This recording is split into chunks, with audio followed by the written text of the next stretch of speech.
Bwana asifiwe. Bwana asifiwe. Hallelujah. How many of you have been blessed this morning? Wangapi wamesikia kubarikiwa? God has moved in a very powerful way. Asubuhi ya leo Mungu alitembea kwa njia kubwa. I already blessed this morning. Na mimi nilibarikiwa sana. I'm really touched by what God is doing in our midst. Na Mungu ni mwema katikati yetu. What an awesome God we serve. Tuna Mungu mkuu tunayemtumikia. Hallelujah. Hallelujah. I am so glad to be in your country. Ninafurahi sana kuwepo katika nchi yenu. I'm so delighted to be in Tanzania. Na ninafurahi sana kuwepo Tanzania. I believe my steps were ordered by God. Ninaamini hatua zangu zimeongozwa na Mungu to be here today. Ili niwepo hapa leo. I greet you in the name of Jesus. Ninawasalimu wote kwa jina la Yesu. I say I greet you this afternoon in the name of Jesus. Nasema mchana wa leo nawasalimu wote kwa jina la Yesu. Our God is an awesome God. Mungu wetu ni Mungu mkuu. And he's right now dwelling in the midst of his people. Na sasa hivi amekaa katikati yetu. I send you greeting from Boca Raton, Florida. Nawaletea salamu kutoka kule Florida Marekani. From my family in Boynton Beach. Kutoka familia yangu. And my wife Milta Senat is praying for us. Na mke wangu ambaye anaitwa Milta Senat anatuombea. And there are a chain of people that are praying for you. Na kuna mnyororo wa watu wengi ambao wanaendelea kuombea. And how many of you know when the people of God pray, God moves in the midst? Wangapi wanajua ya kwamba wakati watu wa Mungu wanaomba, Mungu anatembea katikati ya watu wake. Hallelujah. Hallelujah. My steps ordered to Africa today to be in Tanzania by this wonderful woman of God. Hatua zangu ziliongozwa kuja Afrika Tanzania hapa na hao wanawake wazuri wa Mungu. Before COVID came, wakati corona ilipokuja, the devil was trying to separate people from connecting together. Shetani alitaka kutenganisha watu ili wasije pamoja. But these ladies will not stop coming to do the work of the ministry. Lakini hawa wanawake hawakuacha kuja Afrika kufanya kazi ya Mungu. She began to tell me that God is doing something magnificent in Africa. Apostle Annette alianza kuniambia kuna kitu kikubwa Mungu anafanya Afrika. I know God is moving all around the globe. Ninajua Mungu anaendelea kutembea dunia nzima. But there was something unique about what she told me. Lakini kulikuwa na kitu speciali alichoniambia. And I said, I'm going to pray for the Lord to allow me to come into this trip. Nikamwambia nitaomba Mungu anisaidie safari ijayo twende wote. I prayed, I said, Lord, give me a sign. Na nikamwambia Mungu anisaidie. And then one morning, na nipe ishara. My wife told me. Asubuhi moja mke wangu akaniambia. She looked at me in the eyes. Akanitazama usoni. She said that you go into this Africa trip, you must start sending invitation to your people for support. Akaniangalia usoni akaniambia, unajua unaenda Afrika, naomba uanze kutumia marafiki zako jumbe za kuwaomba msaada wa kusaidia kwenda Afrika. How many of you know that the men who find a good wife find a good things? Wengine wetu tunajua ya kwamba mwanaume anayepata mke mzuri anapata kitu chema. I greet the angel of the church and his wife right now receive us. Nimemsalimia askofu na mke wake, tuliona jinsi walivyotusapokea. And I believe that they receive us with a spirit of hospitality. Na nimeona ule moyo wao wa ukarimu waliotupokea nao. And because of their heart, God is going to bless this community. Na kwa sababu ya moyo wa askofu na kanisa hili wa ukarimu, Mungu atabariki jamii ya watu wa Mirerani. Because the love of God is here. Maana upendo wa Mungu uko hapa. If you believe that, lift up your hands and the love of God is here. Kama unaamini upendo wa Mungu uko hapa, inua mikono yako miwili juu. Hallelujah. Hallelujah. I do have a message for you. Nina ujumbe kwa ajili yenu. Open your Bible. Fungua Biblia yako. Right now in 1 King. Wafalme wa kwanza. 1 King chapter 18. Wafalme wa kwanza 18. All right. If you have your Bible, go there. Kama unao Biblia, fungua Wafalme wa kwanza mlango wa 18. I want to read a few verses and then I'll preach. Nitasoma mistari michache na nitahubiri. 1 King 18 verse 41 to 40. Wafalme wa kwanza 18 mstari wa 41. All right, let's begin.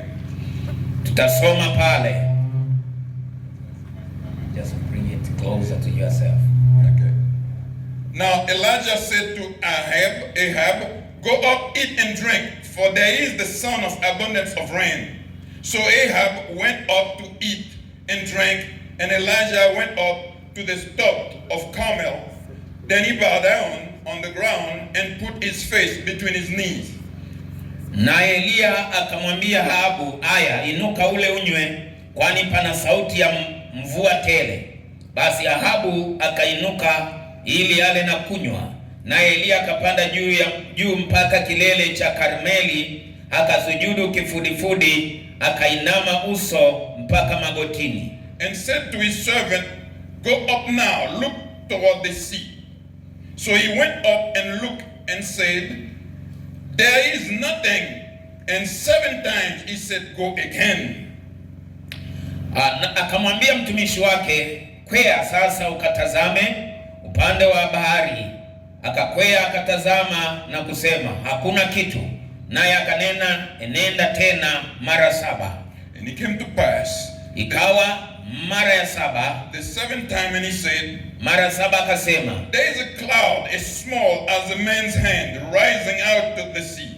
Tazama wingu linatoka katika bahari, nalo ni ndogo kama mkono wa mtu. So he said, go up, said to Ahab, akanena, enenda umwambie Ahabu, prepare your chariot and go down before the rain stops you. Tandika ushuke, mvua isikuzuie. Now it's happened in the meantime, and the sky became black. Ikawa muda si muda, mbingu zikawa nyeusi with cloud, kwa mawingu. Hallelujah. Hallelujah. And Ahab rode away and went to Jezebel and told him. Ikanyesha mvua nyingi. Ahabu akapanda garini akaenda zake Yezreeli. Now, I want to tell you this. Elijah was a prophet of God. Napenda nikwambie Eliya alikuwa nabii wa Mungu. He was a prophet of God who pretty much loved the Lord and was working for God. Alikuwa ni nabii wa Mungu aliyempenda Mungu na kumtumikia.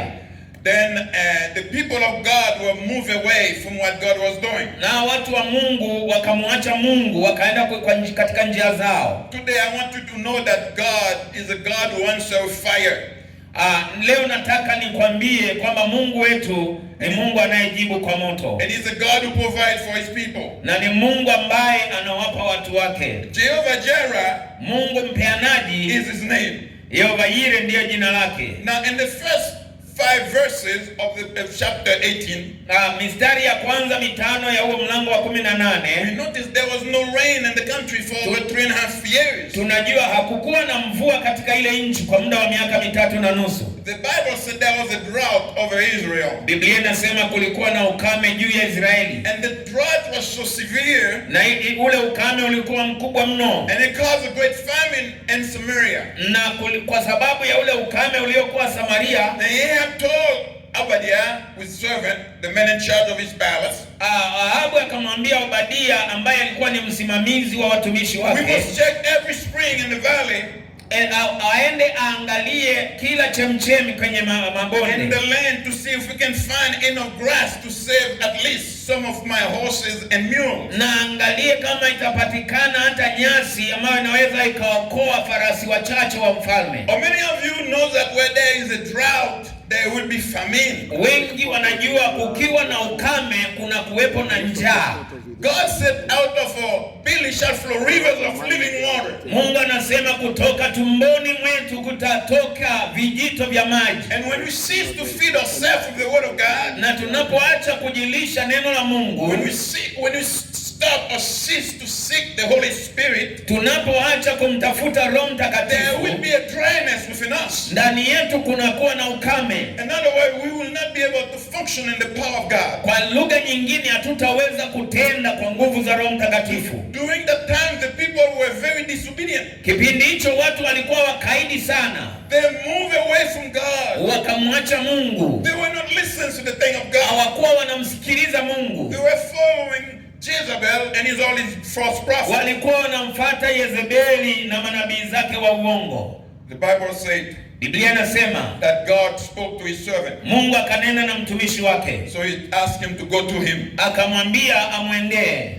He said in 1 Kings chapter 18 verse 1, go and present yourself to King Ahab. Mungu akamuita nabii Elia akamwambia, nenda ukajionyeshe kwa mfalme Ahabu. Tell him I will soon send rain. Na umwambie Ahabu, hivi karibuni nitatuma mvua. We were driving from Nairobi, Kenya, and to here we seen the land were dry. Safiri jana kwa gari kutoka Nairobi kule Kenya mpaka hapa tumeona nchi yote imekuwa ni ukame. There were a place I've seen around the world the cow eating. Na tukawa tunakuta sehemu zingine ng'ombe wanakula pembezoni mwa barabara. But I didn't see much grass. Lakini hamna nyasi. So picture this for yourself. Hebu fikiria, piga hii picha. Even the king couldn't find water. Hebu fikiri mpaka mfalme mwenyewe au rais wa nchi anatumana atafutiwe maji. Usually rich people and people of power have access to things that we little people don't have. Unajua watu wakubwa matajiri au wafalme au watu wakuu serikalini, wao wanapata hivi vitu ambavyo sisi tunaweza tukatafuta kwa shida, kwao sio shida kuvipata kama maji. Forgive my French, just a little people. Sometimes this in the society, people look at those with money as people who big, whatever, of prestige, but those who don't have, they look at them as little people. Unajua, mara nyingi katika jamii zetu wale watu wenye vitu au wenye mali wanaonekana wao ndio watu wakuu, na wale wasio na kitu wanaonekana ni watu duni. But the Almighty God look at us. Lakini Mungu mkuu anapotuangalia as his children and want to bless us. Anatuona kama watoto wake na anataka kutubariki. Hallelujah. I want to say there is a blessing for you today. Ninataka nikwambie kuna baraka kwa ajili yako leo. Because God wants to bless his land. Maana Mungu anataka kubariki nchi ya Tanzania. God wants to bless his people. Mungu anataka kubariki watu wake. There is a crying of the soul of man that looks for God and seek God. Kuna kilio ndani ya moyo wa mwanadamu kinacholia na kutafuta Mungu. I've seen the young boys and the young girls singing and dancing. Nimeona mabinti wadogo na vijana wadogo wakiimba na kucheza. Bishop told me what they were saying. Na askofu akaniambia walichokuwa nasema. Hallelujah, God is able. Walikuwa wanaimba kwamba haleluya, Mungu anaweza. So he has nothing to do with man. Yeye Mungu hana cha kufanya na mtu. He has to do with God and his glory. Haya yote ni kwa ajili ya utukufu wa Mungu pekee. The Bible says, Biblia inasema that we go from glory, ya kwamba tunaenenda kutoka utukufu kwenda utukufu through Christ Jesus. Kupitia Yesu Kristo. It's a powerful thing. Ni jambo kubwa. Do you know Moses? Najua Musa as he stood by the mountain, aliposimama karibu na mlima, he has a glimpse of God. Aliona shadow. Aliona kivuli cha utukufu wa Mungu. The glory of God was so powerful on him. Utukufu wa Mungu ulikuwa na nguvu kwake. He has to put a veil on his face. Ikabidi afunike uso wake. To talk to God people. Ili anene na watu wa Mungu. For God glory not to consume them. Ili ule utukufu wa Mungu usije ukawamaliza. So God is so glorious. Mungu ana utukufu sana. Yet he wants to minister to you. He wants to engage with you. Lakini anataka akuhudumie. And that God called Elijah. Na huyo Mungu akamuita Elia. He said, go tell King Ahab. Akamwambia mfalme Ahabu. What I'm about to do. Kile ambacho nataka kufanya. And he said that go. Akamwambia nenda. Get something to eat and drink. Tafuta kitu cha kula na kunywa. I hear a mighty rainstorm coming. Maana ninasikia sauti ya mvua kubwa. But you know, lakini unajua, you won't see his glory. Hautaona utukufu wake. You won't see the rain. Utaona mvua until mpaka you give your heart to him. Umpe moyo wake. I heard Pastor Dorothy preach this morning. Nilimsikiliza mchungaji Dorothy akihubiri asubuhi ya leo. He said, give your heart. Alisema toa moyo wako. Give your heart to Jesus. Umpe Yesu. Jesus is the only one. Yesu ndiye pekee. He is the King of glory. Ndiye mfalme wa utukufu. He is the God who loves us. Yeye ni Mungu anayetupenda. So Elijah was mad as he presented himself to Ahab. Elia alikuwa na ghadhabu alipoenda kujitokeza kwa Ahabu. He said a few things. Akamwambia mambo machache. He said to the king, he said to the people, bring the people. Akamwambia mfalme, hebu waambie watu waje kule mlima Karmeli. And he told them, now today decide whom you want to serve. Na walipoletwa akawaambia, chagueni mnataka kutumikia nani? Do you want blessing? Je, unataka kubarikiwa? Do you want the rain? Mnataka mvua? Listen to what the prophet did. Sikia vile nabii alivyosema. Elijah said now, Elia akasema, I serve a God who burned the sacrifice with fire. Yule Mungu atakayeteketeza dhabihu kwa moto. Now the God who's going to burn the sacrifice is the God we should serve. Yule Mungu atakayeteketeza dhabihu kwa moto, huyo ndiye Mungu tutakayemtumikia. You see, you cannot serve the kingdom of this world. Huwezi ukatumikia ufalme wa dunia hii and serve the kingdom of God. na hapo ukatumikia ufalme wa Mungu. You have got to choose. Lazima uchague. Do you want to serve God? Unataka kutumikia Mungu? Do you want to serve Baal? Au unataka kutumikia Baali? Elijah the prophet said, today we're going to decide. Elia nabii akasema leo tunafanya maamuzi. So he built an altar before God. Akatengeneza madhabahu mbele za Mungu. And the people, he said, now God, and put your meat, put the calf, they sacrifice a calf. Akawaambia kila kundi waweke ng'ombe kwenye madhabahu. I want you to know that in any ministry, in any country, nataka niwaambie katika kila nchi au kila huduma, there is no forgiving of sin if there is no blood. Hakuna msamaha wa dhambi bila damu, mwagikaji wa damu. And the blood of Jesus was the remission for sin. Amen. Na damu ya Yesu ndiyo iliyomwagika kwa ajili ya ondoleo la dhambi. Now the prophet of Baal danced all day, noon, nothing happened. Manabii wa Baali wakacheza wakajikatakata kuanzia asubuhi mpaka mchana, hakuna kilichoendelea. And evening was about to come. Na jioni ilipokaribia kuingia, Elijah presented sacrifice. Elia naye akaweka dhabihu yake. Even put water na akaimwagia hata maji over the thing so that they won't even think that it was dry. Maana wao watu wangesema labda kulikuwa na kamoto ameficha, ikabidi ya mwage na maji pale kwenye dhabihu na zile kuni, na akamwaga maji mengi. I know ladies, you know that if you're cooking a meal, na unyewe wanawake mnajua vizuri, you don't put water over it. Unyewe wanawake ambao mnapika na kuni mnajua vizuri, unapopika uwezi ukaweka kuni kwenye mkaa alafu ukazimwagia maji. People will say, what she's doing? Watu watauliza huyu anafanya nini, ana akili nzuri kweli? But Elijah know the God is. Lakini Elia alikuwa anamjua Mungu anayemtumikia. He want to pass the message to. Alitaka kupeleka ujumbe kwa hao manabii wengine wa Baali, ili wajue Mungu ataleta moto. The Bible said that. Biblia inasema Elijah lifted his hand. Elia akainua mikono. And he asked God. Akamwomba Mungu. And the fire came and consumed. Na moto ukashuka na ukateketeza ile dhabihu. Now that day the people believe. Na siku hiyo watu wakaamini. I want to say to you, we go from glory to glory. Nataka nikwambie tunakuwa kutoka utukufu hadi utukufu katika Kristo. God wants to bless us. Mungu anataka kutubariki. But we need to give up our heart. Lakini inabidi tutoe mioyo yetu kwake. You need to give it to God. Umpe Yesu moyo wako. You need not to worry about all the other things. Uitajiki kujali mambo mengine yote. But give your heart to the one who's able. Lakini umpe moyo wako yule mwenye uwezo. Hallelujah. Hallelujah. Now you know after the people receive. Na unajua baada ya watu kupokea. After their heart was turned from their wicked way. Baada ya mioyo yao kugeuzwa kutoka kwenye uovu. And turned to God. Ikamgeukia Mungu. And God was about to lift up. Na Mungu alikuwa karibu kuinua the blockage from heaven. Aondoe sasa lile wingu la ukame. And allow the rain to flow. Na mvua ya Mungu ianze kushuka. Oh, God will open the windows of heaven.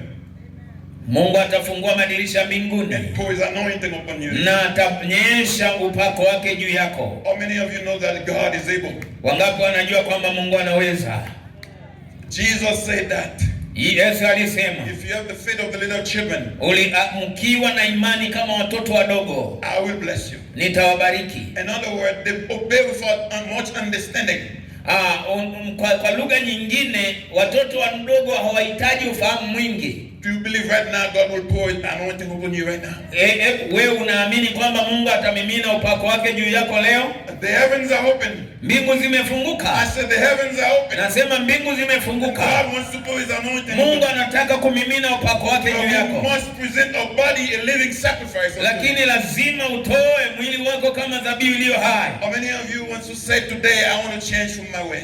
Na wangapi wanasema leo nitaacha njia zangu mbaya? I want to put everything aside and different. Ninataka kuweka yote pembeni. Because Jesus is the only way. Maana Yesu ndiye njia tu. Jesus is the reason for which I'm here today. Yesu ndiye sababu mimi niko hapa leo. Because he has touched my life. Maana amegusa maisha yangu. He has transformed me. Amenibadilisha. And he set my feet apart to work for him. Na ameweka miguu yangu ili kumtumikia. I don't deserve such an unmerited grace.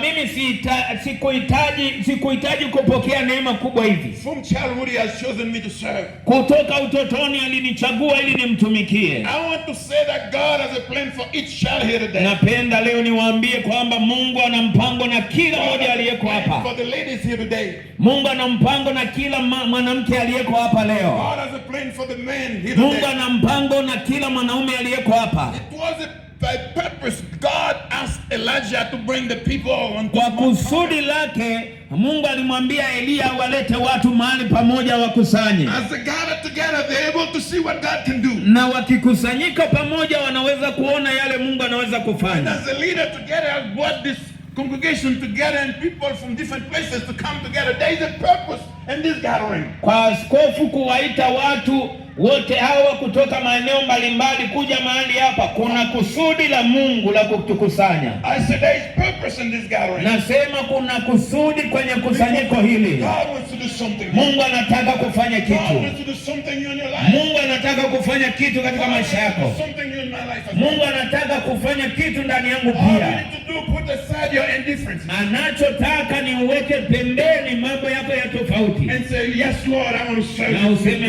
ndio Bwana, niko tayari kukutumikia. Hallelujah. Hallelujah. The people had no power. Watu hawakuwa na nguvu. In fact, on the Jezebel they had a lot of power. Na wale wa Yezebeli waliofikiriwa na nguvu sana. The power of God and Elijah destroyed them all. Nguvu ya Mungu ndani ya Elia ikawaharibu wote. I want to say to you today that God is always in transition. Nataka nikwambie kila wakati Mungu yuko kwenye mpito. All the time for eternity is dealing with his people in a different way. Kila wakati katika milele yote Mungu anahudumia watu wake kwa njia tofauti. We don't do sacrifice the way they used to do anymore. Hatutoi dhabihu kama wao. But their hearts have been set aside. Lakini kuna vitu ambavyo Mungu amevitenga. Set aside and say, God, here I am, use me. Na mioyo ambayo inajitenga na kumwambia Mungu nitumie, niko hapa. And God wants to send the fire in your heart. Na Mungu anataka atume moto wake ndani yako. God wants to send the fire in your heart. Nasema Mungu anataka atume moto wake ndani yako. You see, there is something that is very important Elijah did. Kuna kitu muhimu sana Elia alifanya. He built a mount of sacrifice. Alitengeneza madhabahu ya dhabihu. Do you know how powerful is that? Unajua nguvu ya hicho kitu alichofanya? If you're serious, you got to present your body as a living sacrifice. Kama unamaanisha unatakiwa utoe mwili wako kama dhabihu iliyo hai. You got to be serious about it. Lazima umaanishe either the world or Jesus. Uchague dunia au Yesu. Either your job or Jesus. Uchague kazi yako au Yesu. I'm laughing because Apostle Annette, every time I talk to her, ninacheka kwa sababu Apostle Annette kila wakati nikiongea naye, she will say to me, Pastor Westman, ananiambia mchungaji Westman, no matter what you try to do, haijalishi unachotaka kufanya, it may work for a time, it may work for this month, it may work. Inawezekana wewe kile unachoamua kinafanya kazi kwa muda, for a time or a season, ukitatenda kazi kwa muda, but it never work. Lakini mwishowe kama Mungu hayuko ndani hakitafanya kazi. Because God has called you. Maana Mungu amekuita. God has called you for a higher purpose. Mungu amekuitia kusudi kubwa zaidi ya hicho unachotaka kufanya.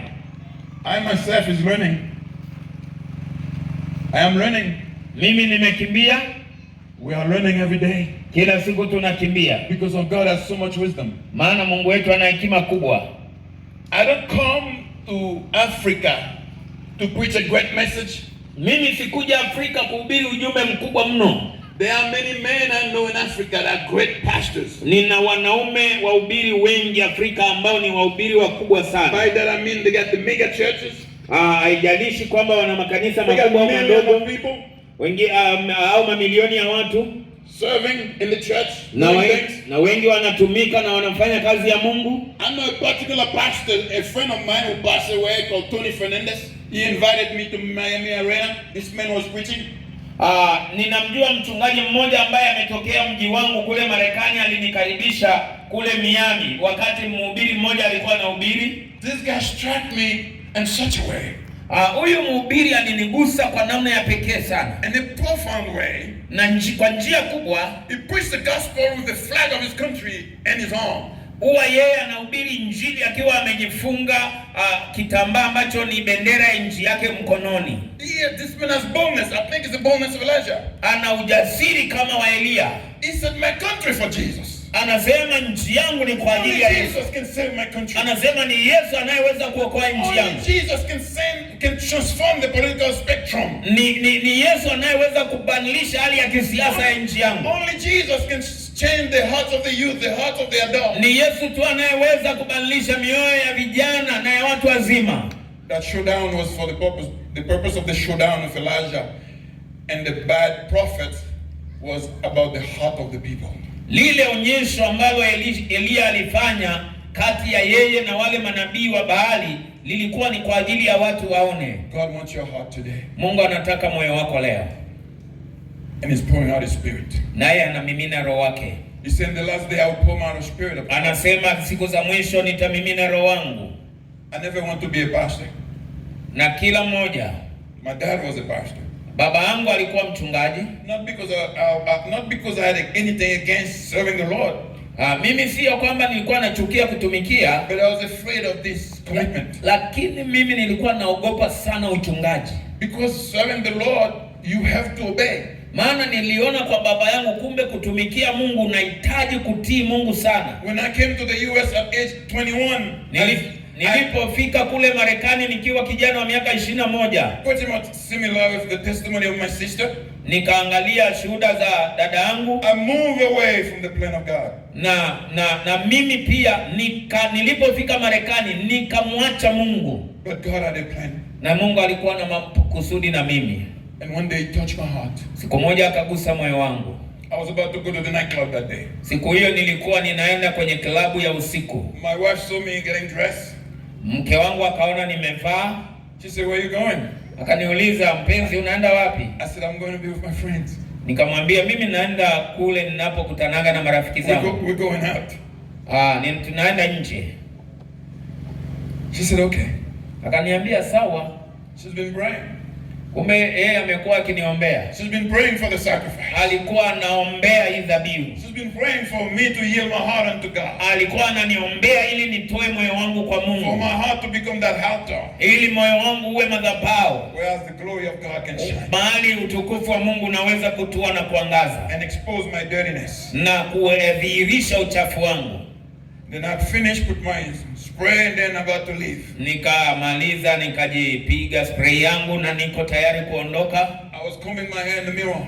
Nikawa ninachana nywele yangu kwenye kioo nikijitazama. And then I look at myself and I start crying. Na nilipojitazama kwenye kioo nikaanza kulia. There was something I was doing that wasn't right. Kuna kitu nilikuwa nafanya ambacho si sawa. I couldn't face the glory of God. Sikuweza kukabili utukufu wa Mungu. That's where the Spirit of God touched my heart. Roho Mtakatifu akagusa moyo wangu. I began to sob. Nikaanza kulia. I began to cry. Kaanza kulia. And I went and lay down on the bed. Nikaenda nikalala chini. And my wife didn't see me. Mke wangu hakuniona. And she came to the room. Na akaja pale chumbani. She came, are you okay? Akaja akanikumbatia akaniuliza uko salama? I didn't respond, I cried even more. Mimi badala nimjibu nikaendelea tu kulia, sikumjibu chochote. She didn't even say a word. Hakunena chochote. She just put her arm around me. Akaweka mkono wake juu yangu. And then she tapped me. Akanigusagusa. That Jesus visited me. Siku hiyo Yesu akanitembelea. In my bathroom. Nikiwa kule bafuni kwangu. The Spirit of God, Roho Mtakatifu wa Mungu, began to change my heart. Akaanza kubadilisha moyo wangu. I want to tell you nataka nikwambie sasa hivi. There is a God who's here who loves you. Yupo Mungu hapa. He wants to fellowship with you. Anataka ushirika na wewe. He wants to change your way. Anataka kubadilisha njia zako. Look at me today. Naomba unitazame leo. I want to say that the greatest thing I ever done. Ninataka nikwambie kitu kikubwa ambacho nimewahi kufanya. I've met so many wonderful people along the way. Nimekutana na watu wengi wazuri. I never forget that I was in Benin. Nilikuwa hata na mhubiri wa kimataifa naye aitwa Benin. And President Mathieu Kérékous give us a big stadium. Na tukapewa mkutano uwanja mmoja mkubwa sana. We did a medical fair. Tukafanya mkutano pale. And God was moving. Mungu akatenda maajabu. I preached in that arena. Nikahubiri pale kwenye ule mkutano. People were there, they were hungry for God. Watu walikuwa na njaa kwa ajili ya Mungu. That they are crying. Nikalia. He was a man, the president was a man who was used to practice black magic. Kuna bwana mmoja ambaye ni kiongozi aliyekuwa ni mchawi. But someone shared the love of God with him. Lakini mtu mmoja akamshirikisha upendo wa Mungu. Na yule mganga wa kienyeji au mchawi akakubali kumpokea Yesu. I want to say to you today. Nataka nikwambie leo. Yield your heart to God. Achia moyo wako kwa Yesu. Obey what he's saying to you right now where you sit. Kile ambacho anakwambia leo. And he will change your life. Naye atakubadilisha. He will give you a new life. Atakupa maisha mapya. He will make you a new person. Atakufanya kiumbe kipya. He will use you for his glory. Atakutumia kwa utukufu wake. Oh, I want to say that my God is good. Nataka nikwambie Mungu wangu ni mwema. He is a God of power. Yeye ni Mungu wa nguvu. He is a God who ministers with consuming fire. Yeye ni Mungu ambaye anatutembea na moto ulao. But it can be a God who come out and touch you. Lakini pia ni Mungu anayeweza kutoka na kukugusa. Kama mtoto. Come my daughter. Anasema njoo mwanangu. Come my son. Njoo mwanangu. Give me your heart. Nipe moyo wako. Give me your heart. Nipe moyo wako. Do you want to give God your heart today? Ungependa kumpa Yesu moyo wako leo? You'll never be the same again. Hautakuwa kama ulivyokuwa tena. Do you know since God changed my heart? Unajua Mungu alipobadilisha moyo wangu. I cannot stop yielding my heart to him to do more. Siwezi kuacha kuendelea kujitoa kwake na kumtumikia zaidi. One day after prayer, siku moja baada ya maombi, I slept. Nikalala. And then I had a dream. Nikaota ndoto. I saw somebody flying with me over an ocean. Nikaona kuna mtu alikuwa anapaa pamoja nami juu ya bahari. From where there, kule juu, I can see the ocean, the waves, and I was afraid. Nikawa nikiwa kule juu ninaona huku chini bahari na mawimbi yake, nikawa na hofu kubwa. And it was like a red ocean, very red, like blood. Ilikuwa ni kama bahari ya damu nyekundu kabisa. You notice I was trembling. Na alipogundua nilikuwa natetemeka. I believe it was Jesus, the angel of the Lord. Mimi ninaamini ni Yesu au ni malaika wa Mungu. And he touched my elbow. Akanigusa kwenye bega. All fears vanished away. Na hofu yote ikaondoka. Then I began to fly with him. Nikaendelea kupaa pamoja naye. Then he will land over the river, you know, and the seashore. Tulipokuwa tunatua pale ufuoni. Then he began to give me instructions. Akaanza sasa kunielekeza about fishing. Ananielekeza namna ya kuvua samaki. Then I see a red sea, then I see a black sea. Nikaona sasa bahari moja nyekundu na bahari nyingine nyeusi. I was saying this dream to Pastor Pascal Pare, which I invited to Boca Raton. Nilimweleza mchungaji mmoja aliyenialika kwao. He said, my God has given you the nations. Akaniambia hicho ulichoona hizo bahari mbili ni kwamba Mungu amekupa mataifa. I said all this to you to make you understand that God is so big and so vast. Ninakwambia hili ili ujue Mungu ni mkuu sana. Our simple mind can never comprehend it. Akili ya mwanadamu ndogo haiwezi kumwelewa Mungu. Voltaire, the great writer and French writer, said, I'm just a little tiny bit of water in the ocean of knowledge. Kuna mwandishi mmoja wa Kifaransa aliyesema ya kwamba mimi ni kama kitone kidogo sana katika daftari kubwa la mwandishi. That is the world wisdom and all its glitters. Ndiyo maana kima yote na ufahamu unaonekana kama unang'aa. But the God we serve, lakini Mungu tunayemtumikia, it's such a big God. Ni mkuu sana. He said now, Solomon built him a temple. Wakati Suleimani alipomjengea hekalu, the glory of the Lord, this temple couldn't contain it. Utukufu wa Mungu ulishuka mpaka watu wakashindwa kufanya kazi yoyote. The tabernacle Moses built, Musa alipojenga lile hema, he couldn't even be in it. kukaribia hata kuliangalia lile hema, utukufu wa Mungu lifunika. But now, lakini leo it's a new transition. Ni majira mengine. God so loved the world that he gave his only begotten. Mungu aliupenda ulimwengu akamtoa mwanae. The veil has been turned down. Pazia imepasuka. Oh, the glory of God can come upon you right now. Utukufu wa Mungu unaweza ukakufikia. You will not be consumed because of the blood of Jesus. Hautateketezwa kwa sababu ya damu ya Yesu. Before that, the glory will have consumed them, and many priests died in the tabernacle. Utukufu wa Mungu ungewateketeza pale kwenye hema. But now, lakini leo God said we can go from glory to glory. Mungu anasema sisi tunaweza kukua kutoka utukufu kwenda utukufu, utukufu kwenda utukufu. Isn't it wonderful? Hiyo si nzuri eh? How many of you believe God today? Wangapi wanamwamini Yesu leo?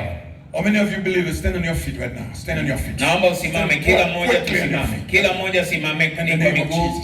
Simama kwa miguu yako kila mmoja. Hebu tusimame haraka haraka. The Spirit of God is here. Roho Mtakatifu yuko hapa. God is here in his spirit. Mungu yuko hapa katika roho. And he wants to bless his people. Anataka kutubariki. That for this purpose we come into this nation. Ndio kusudi lililotuleta hapa. Really to learn from the ministers? Yes. To learn from the ministers, the people of God. Pia tuje tujifunze kutoka kwa watumishi wa Mungu. Ndio. Let me clarify what I said. Peter had to learn from the house of Cornelius. Petro alikuwa pia pale ili ajifunze kwa Cornelio. They couldn't understand why the Holy Spirit came upon the Gentiles. Walishangaa kwa nini Roho Mtakatifu anawajilia mataifa. He was taken by surprise. As Peter opened his mouth, the Holy Spirit moved. Lakini walipoanza kuongea tu, Petro alianza kuongea, Roho Mungu akaanza kutembelea watu. So who was Peter to question the thing of the Spirit? Sasa Petro ni nani aanze kuhoji utembea wa Mungu? Let God arise and let his enemy be scattered. Mungu ainuke maadui zake wakatawanyike. I say let God arise and let his enemy be scattered. Nasema Mungu ainuke maadui zake wakatawanyike. Whenever God has a blessing and a purpose for your life, Mungu anapokuwa na baraka na kusudi ya maisha yako, there will be a contender that keep you from receiving it. Kuna adui atakayekuwa kila saa na kuzuia kupokea. But I want to say to you that today, if you have faith and you believe, run to the altar of God. Lakini leo ninakwambia kama unaamini, wewe kimbia hapa karibu na madhabahu ya Mungu. Adui yeye atatawanyishwa, hata kuzuia. God wants to give you freedom. Mungu anataka kukupa uhuru. Freedom to worship him in spirit. Uhuru wa kumwabudu. Freedom to be free to worship God, the one true God. Uhuru wa kuwa huru kumwabudu Mungu. And that's what Elijah told the people, there is no other God but Jehovah. Na ndio maana Elia aliwaambia watu, kunaye Mungu Jehova. Will you choose this God now? Utamchagua huyo Mungu leo? Come. Njoo. Come just as you are. Njoo jinsi ulivyo. Hallelujah. Hallelujah. I'm going to ask everyone to close their eyes. Waimbaji please. Naomba tu wote tuanze kusogea hapa. Father God, we thank you. Baba, ninakushukuru. We thank you for your love. Tunakushukuru kwa upendo wako. You love us so much. Unatupenda sana. Your love is amazing. Upendo wako ni wa ajabu. The love of God is so profound. Upendo wa Mungu ni wa ajabu sana. We cannot measure its depth. Hakuna anayeweza kupima kina chake. God is so wide. Upendo wa Mungu ni mpana sana. Oh, we cannot measure it. Hauwezi kupimika. Oh, thank you for your love. Asante Bwana. Thank you for loving me. Asante kwa kunipenda. Sinner such as I. Tuma moto wako leo. Lord, touch your people right now. Mungu, gusa watu wako leo. Hallelujah. Touch your people right now. Gusa watu wako leo. Spirit of God is there. Naomba tuendelee tu kusogea hapa, wasogea tu, usiogope. Wote walioko kule chini ya miti tunawasubiri ili tufanye maombi. Tuweze kuhitimisha. Fanyeni tu haraka, tusogee karibu. He wants to bless you. He wants to lift you up. Mungu atakuinua. Hebu wahudumu, naomba tusaidie watu ili waweze kusogea huko. Wahudumu wote tufanye hiyo kazi haraka haraka. Little children, little boy, little girl, God has plans for you. Mungu ana baraka kwa ajili yako. He wants to love you like you've never been loved before. Mungu anakupenda zaidi ambavyo hujawahi kupenda. If your mom and pop abandon you, but I will never ever. Mungu anasema sitakuacha wala sitakupungukia. Oh, I remember when I was a young boy. Ninakumbuka nilipokuwa kijana mdogo. My mom didn't have money to send me to school. Mama yangu hakuwa na hela hata ya kunipeleka shuleni. He said to me, son, Akaniambia, mwanangu, I can't send you to school anymore. siwezi kukusomesha. I went to the mountain to pray. Nikaenda mlimani kuomba. The same day God sent somebody to pay for my school. Siku hiyo nilipoenda kuomba, Mungu akamtuma mtu akanilipia ada. Right now you don't know where you're going to go to seminary or wherever to continue your secondary school. God was able. Inawezekana watoto walioko hapa haujui ukimaliza shule ya msingi utaendelea sekondari au utafanyaje, lakini Mungu anaenda kukutumia msaada. Mungu ana makusudi ya maisha yako. Come, give it to him. Mungu anasema njoo kwa Rika satala bahanda Rika toria mazato. Jesus. Tuendelee tu kusogea. Naona watu wengi sijui wanaogopa kuja huko mbele. Siogope, sogeeni wote tu huko. Siogope kabisa. Siogope. Tuko kwenye uwepo wa Mungu. I don't have anything to give them, but you know. Ni tu tuombe pamoja. As I lifted my hand, oh God. Ninapoinua mikono yangu Bwana, open the floodgate of heaven. Naomba ukaweze kuanza kufungua mbingu zako. Bless them with a fresh anointing. Right now. Sasa hivi Mungu. Set their hearts on fire. Tuma set their hearts on fire. Gusa mioyo yao na moto. Set their hearts on fire. Washa mioyo yao moto. Fire for Jesus. Moto kwa ajili yako. Fire for Jesus. Moto kwa ajili yako. Oh, put your passion in their heart. Weka shauku yako ndani ya mioyo yao. Let them open their mouth. Na wakafungue vinywa vyao. Wakanene ukuu wako. Kwamba wewe ni mfalme wa wafalme. Lord is not about us. Lord is not about us. Sio juu yetu. It's about you, Jesus. Ni juu yako Bwana. We give you the glory. Tunakupa utukufu. We give you the honor. Tunakupa heshima. I'm going to pass the microphone, but I'm going to ask the people on the team. Let's pray. Let's pray. Let's bring our body a living sacrifice of God. Tutaenda kuwaombea. Mungu anawapenda.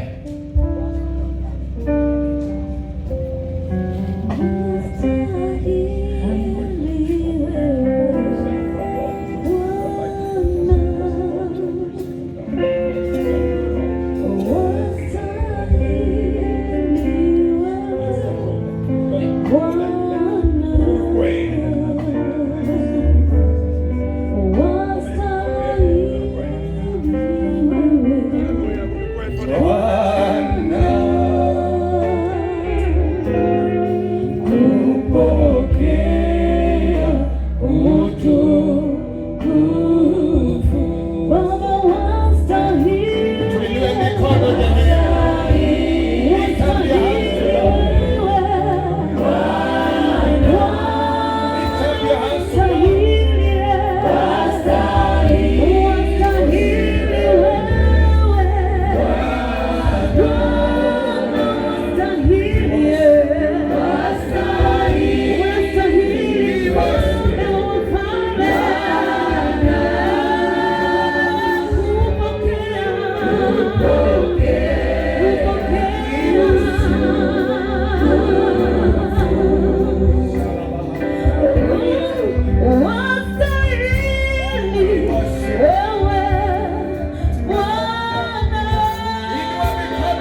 Tunataka kufanya kitu muhimu sana.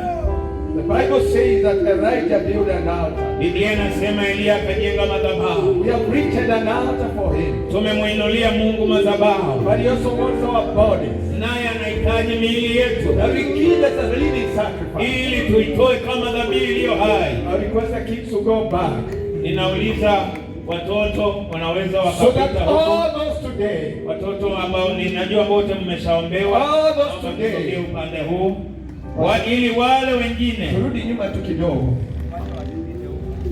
We want today, tunahitaji leo to give you an opportunity, tunataka kukupa nafasi to give your body ili utoe mwili wako to Jesus Christ, kwa Yesu Kristo. If you are there, kama uko hapo and you are not born again, na hujazaliwa mara ya pili, this is the most beautiful altar.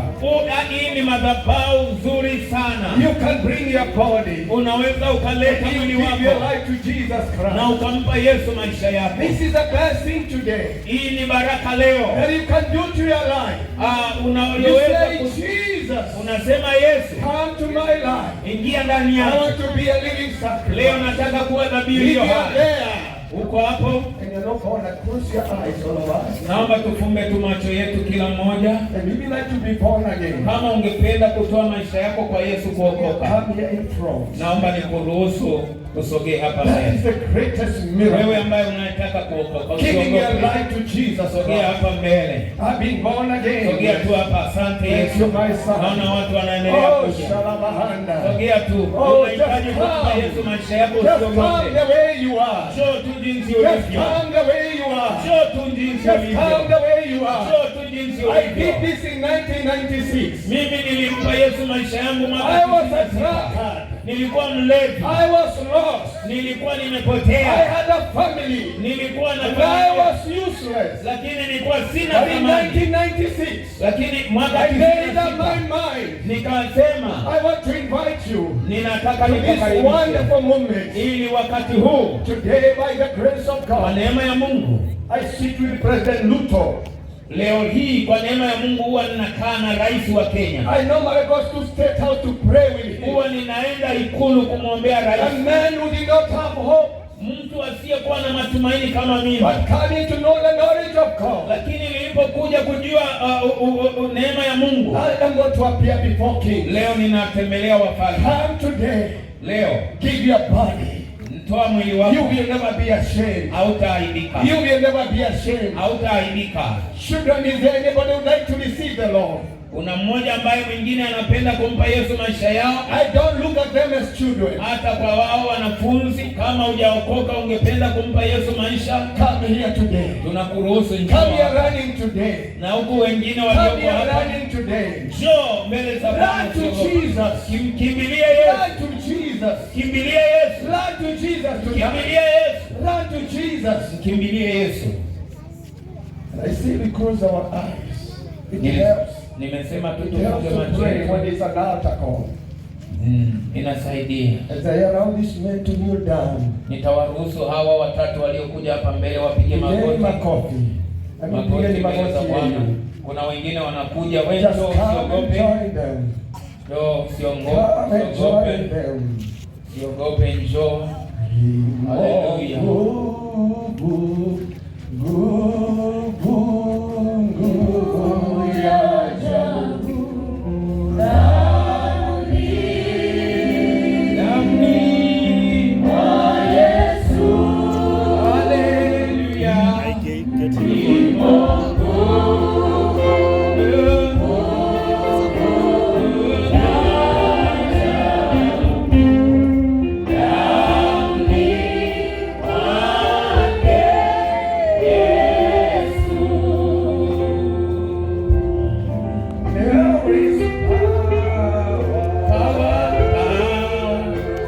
Wonder working power in the blood.